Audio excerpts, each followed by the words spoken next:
Welcome to Rob Schmitt tonight. For about as long as Joe Biden has been in office, the federal government has been working to convince Americans to ignore the controlled collapse of society and focus singularly on our supposed crisis of white nationalism. Last Thursday night, a hyper-partisan clown show took over your television and rehashed the events of a protest that turned violent 17 months ago. When you say it out loud, you realize how ridiculous that sounds. Only 20 million people watched the January 6 hearing, even though it was forcibly injected into your retinas via broadcast on basically every major channel in this country. 20 million out of 350 million. The hearing was an impressive failure and was an incredible display of Washington's arrogance.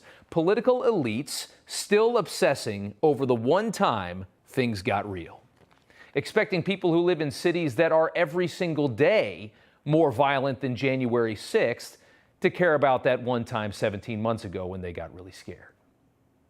Over the weekend, you may have seen a headline you're not used to seeing. 31 arrested for conspiracy to riot in Idaho. You're probably thinking, well, we don't even arrest people in this country for actually rioting. Since when did we start arresting people for just planning to riot or hoping to riot? Well, the answer is when they look like this. On cue, the same media that no longer reports really on any inner city crime at all, the same media who lost interest in the assassination attempt of a conservative Supreme Court justice in a matter of hours, went crazy for a story that they could finally embrace. A swarm of extremists who Idaho police say came to riot. 31 suspected white nationalists zip-tied and arrested blocks from a pride festival. They had other things in the U-Haul that police were able to find, like paperwork, which indicated some kind of operation plan, the masks, the shields, and certainly the fact that they were all dressed alike. They were all dressed alike, and they had paperwork and masks. A possible terror attack is what a lot of the media are now calling it. Just for your information, none of these 31 men were armed. None of them were armed. Their intention was to shake up a gay pride parade and probably rough it up. I'm not defending that. They had shields and masks. Certainly they had bad intentions. I get it. I'm sure it would have gotten very ugly. Now, no uglier than any random government-endorsed BLM rally, I'm sure, but ugly nonetheless. And isn't it fascinating how well this country's law enforcement seems to work when the criminals have the wrong politics? We certainly don't see that kind of urgency and media response in other parts of the Pacific Northwest, which, of course, watched a violent mob of Marxists posing as anti-fascists terrorize Portland and Seattle for the past 2 years. Boy, where was the response from that? Where are the politicians and the media screaming about that story? Nowhere. Last month in Wisconsin, a group of people firebombed Wisconsin Family Action Headquarters. They firebombed it. It's a place that tries to help women who accidentally get pregnant avoid getting an abortion. Obviously, it's a pure evil place that deserves to be firebombed, right? And along with the firebombing, the message, if abortions aren't safe, then you aren't either. No arrests have been made. That story didn't live very long in the media either.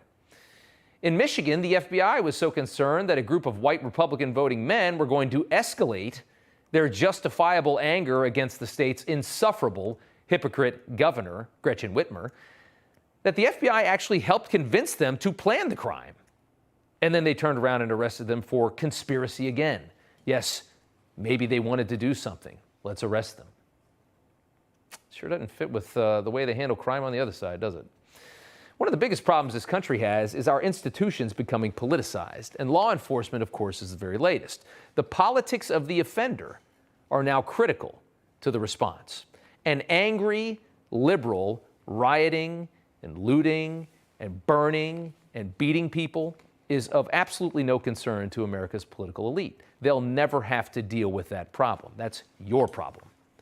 But those on the right who are angry and defiant, that is a huge threat to this country. They tell you that all the time. It's a huge threat because they're not complying with the official agenda. They're angry over this ridiculous country with open borders. They're angry over white replacement because, you know what, the left said that's what they were going to do. It's not some crazy right-wing theory. It's exactly what's happening. They don't want our left-wing radicals indoctrinating their kids. They're the problem. They're mad their government is owned by lobbyists doing the bidding of major corporations. We need the DOJ spying on them. And that's why they keep saying this.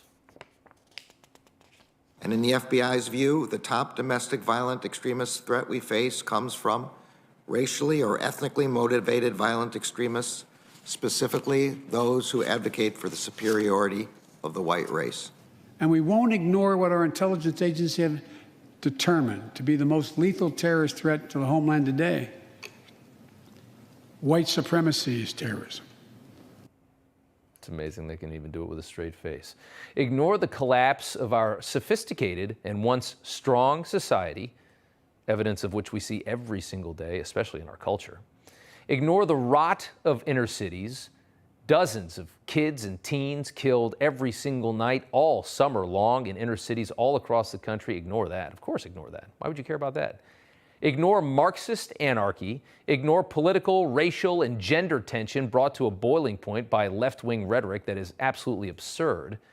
Ignore all of that because they vote Democrat. Ignore it. Focus on the real problem is what they're telling you. White supremacy. That's the real problem.